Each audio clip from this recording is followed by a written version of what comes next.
humorous speech. My first humorous speech, Graton Gathright.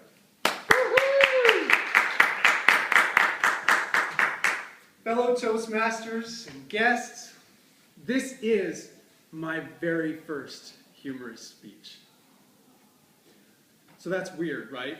That I'm telling you at the outset of my speech, before I even get started, that it's going to be funny. I'm new to Toastmasters, but I'm pretty sure that the whole point of today's activity is for you all to decide whether I succeed in being funny or not. So let's wait and see.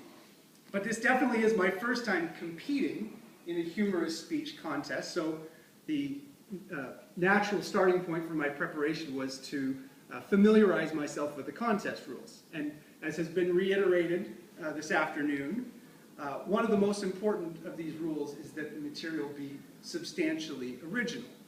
And as I understand it, this is a very well-established norm among comedians.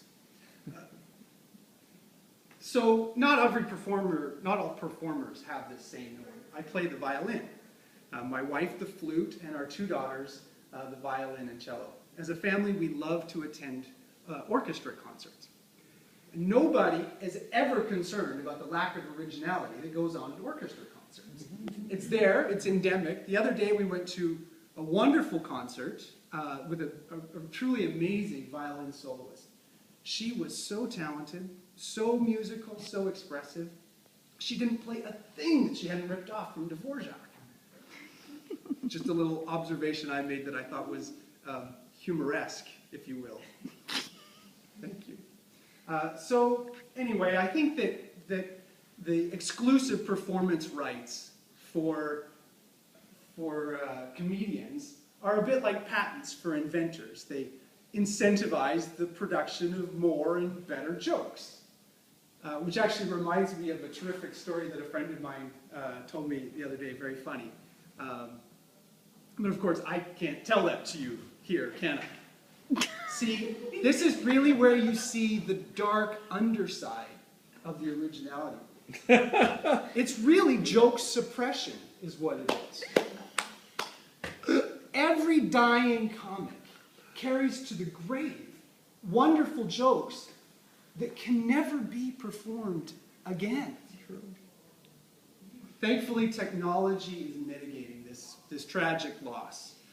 For instance, the other day, a coworker sent me a link to a YouTube clip of the latest antics of John Oliver from The Daily Show. Very funny stuff. But clearly, it was not always this way. Before YouTube, in the workplace, you would hear one coworker say to another, "Did you see Johnny Carson on the television last night?" "No?" That's too bad. It was funny. But there's no YouTube, so I guess we'll just go do some work. Oh! So as I work towards graduating to my second humorous speech, this originality rule has very serious implications for how I prepare each attempt at a first humorous speech. As a practical matter, I cannot use any material that, to my knowledge, has ever been used by any comic, anytime, anywhere. If I hear somebody use material that is remotely similar to something I was thinking of using, well, I have to scrap my idea and I'm back to square one. So every joke I hear, every witty turn of phrase, every clever observation just creates one more off-limits topic. So there's only one thing to do. I simply avoid any and all forms of comedy. No more Colbert, no more Letterman, no more internet cat memes. I just simply turn away. But really, this is not careful enough. Because comedy can show up anywhere. There can be a play on words in an NPR story, or a double entendre in a Facebook post, a bit of levity at church, an inside joke at home. No problem. I avoid all of these places as well. You can't be too careful. And really, every human interaction poses a comedy risk. Except maybe some of the meetings that I go to at work, which are seriously, reliably joyless. As you can imagine, this cloistered lifestyle makes it really tough to come up with new material. I mean, when is the last time you heard somebody say, "Oh, the funniest thing happened the other day when I was hiding behind tightly drawn curtains in my unfurnished, media-free apartment"? Not something you hear very often. So, what do? I tell you, I have come up with a perfect solution. I have devised the perfect plagiary prevention plan. From now on, I am sticking entirely to jokes so unfunny that nobody else would ever tell them. All right, so hold on, just a second. I'm just going to note here that some of you laughed at that. I'm going to need to cut that for next time. Problem. Okay, so you have probably noticed, as I have, that these days there are a lot of people that are taking the unfunny strategy.